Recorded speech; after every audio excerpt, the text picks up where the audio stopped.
In the head coach of the Tigers here, Brent Vernon. Coach, big hole early. I know the loss definitely stings. Your guys showed a little bit, though, the way they fought, dug their way back into the ball game after getting into that big hole early. Yeah, I'm gonna say, but tonight was a little disappointing. I'm gonna say they absolutely that was a great game by Life. That was an old-fashioned butt kicking for the most part, and I give them credit. I told our guys, some of the execution I'll take some blame for, but they outworked us tonight. They played harder than we did.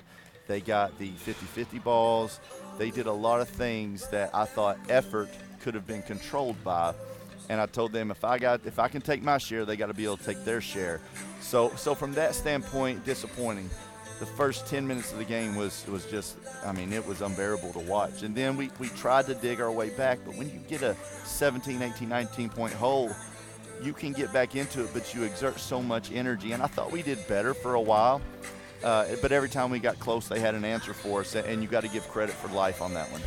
One thing tonight that really stands out at the end of the game that you can look at and you say, well, that's something that Campbellsville has really been able to outdo opponents all year was the three-point shooting. You hit 10, Life hit 10.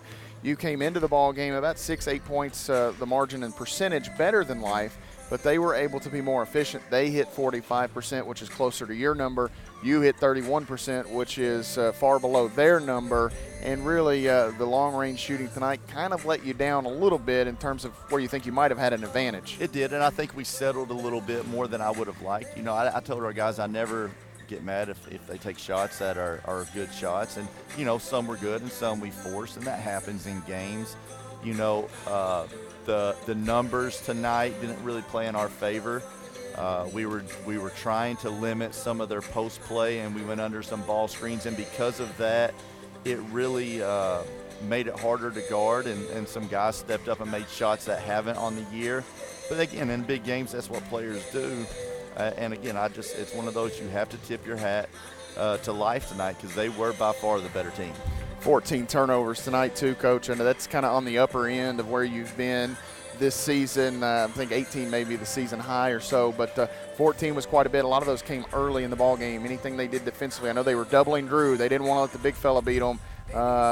Led to some turnovers early in the game. Yeah, well, Coach Easley, watching film, it doesn't matter if it's Drew or not. They double the post. I'm going to say that it doesn't matter if you're averaging 0, if you're averaging 8, if you're averaging 15. They double the post. We talked about it this week. We let them know how they're going to do it, and we struggled with it still. They're very active, had good length. The rotations are good.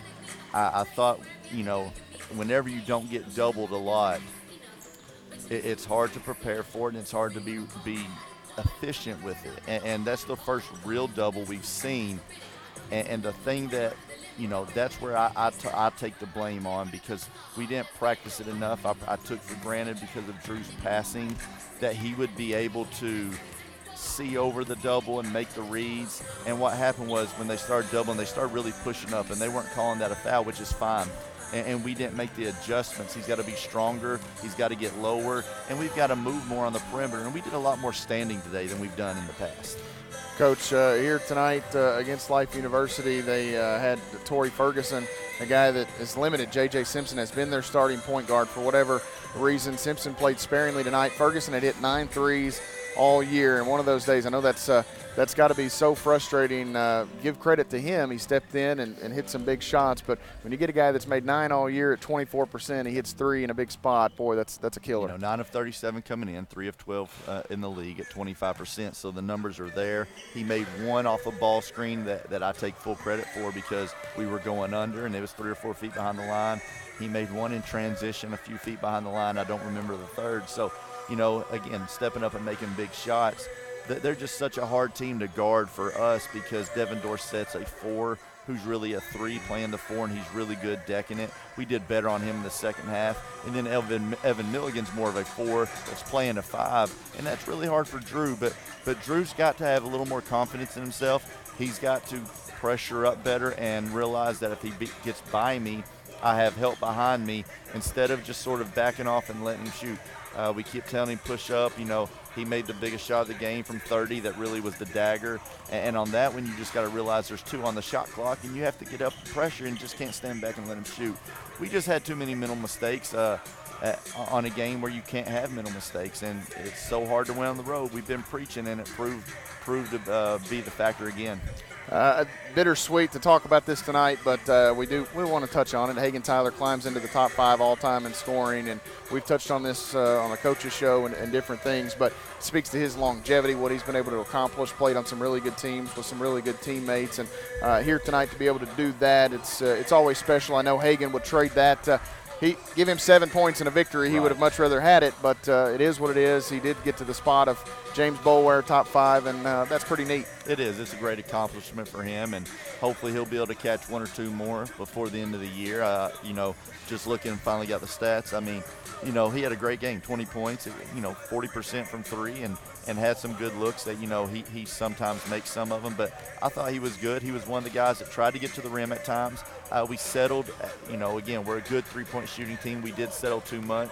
We needed to try to attack the rim more, but they have some good shot blockers. And some of the times we went to the rim and thought we had a gap or a place, they came up and erased it. So, again, you have to sometimes tip your hat to the other coach and the other team for being better that night, and they were tonight. And one thing I want to touch on before we look at talk about Cumberland's on Saturday, Jacob King, early in the ballgame really kind of kept you guys in it. He had some big shots. I think he started 5 of 6 or something along those lines.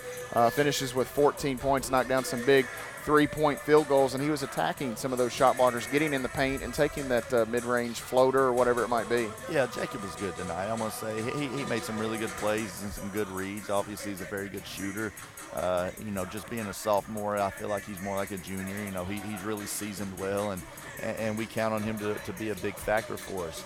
There's just like all of our other guys, not just him, there's sometimes he has some mental lapses on defense and even some offense on the plays, but Jacob's always out there playing as hard as he can, and that's what I got to ask for our guys. And we just got to continue to battle. What we were talking about is tonight, reflect, realize that part of it can be on me, part of it can be on you, but we got to have a short memory to go into Saturday. We got to come out with a split here. Cumberland's a team you're familiar with in terms of what they want to do philosophy-wise, but they have a lot of new pieces that they're trying to, blend together, and a terrific player in Malik Colvin Selden that is still there. It's going to be a tough one, and they're in a tight game with Georgetown now. Yeah, it's going to be a tough one. Coach Butcher, I always watch his teams, and I always feel that he does about as good as anyone as the year goes on. I feel like his team continues to get better and better. Going into tonight, I know they're 0-3, maybe have hit a little adversity, but to me, that's when his teams sometimes rise to the biggest occasion, and that's what I told our guys. We're either going into Saturday playing a team who's 1-3 in conference or 0-4. Regardless of the situation, they're going to be desperate. Now we're 500 in the league. We're not in that desperate mode right now, but we came down wanting to win 2. You've got to get a split in this trip. And you're going to play a team on Saturday who's going to be really hungry regardless of what happens. It's either going to be momentum from a Georgetown win or desperation to not get to 0-5. So, the backs are against the wall for a little bit of both of us going into that. So we've got to be prepared, and again, short turnaround, short film session, short practice tomorrow to get ready for this one. One thing that stands out to me when you mention that word desperate, you got 4 guys in that locker room that understand that feeling, not right now, but a year ago. You guys were desperate. It seemed like the entire last 6 to 8 games of the season, and they continue to rise to the occasion. They understand what that feels like. They do, and something we'll talk about tomorrow we didn't talk about tonight is you don't have to have your backs against the wall and your record be 0-2, 0-3, whatever it is in conference to be desperate. You can be desperate whenever you're 2-1. To me, I'm desperate because I want our program to exceed expectations. I want us to, we were picked 4th in the league. I want us to jump and climb that ladder to get 3-2 and fight for a conference championship. So we have to be desperate for that, and you can't take things for granted. And a part of me feels like we might have taken tonight for granted coming into it, because you don't become a championship team and come out that flat. And I was worried about it, and it happened. We tried to recover and just didn't have enough at the end. Well, Coach, I know you guys will move past this one, and we'll visit Saturday, hopefully after a win over Cumberland. Thank you, Matt. Coach Brent Vernon and the Tigers coming up short here tonight, getting behind early, coming back, making it a 1-point ball game. Ultimately, they fall to life. The final score here this evening, 82-68.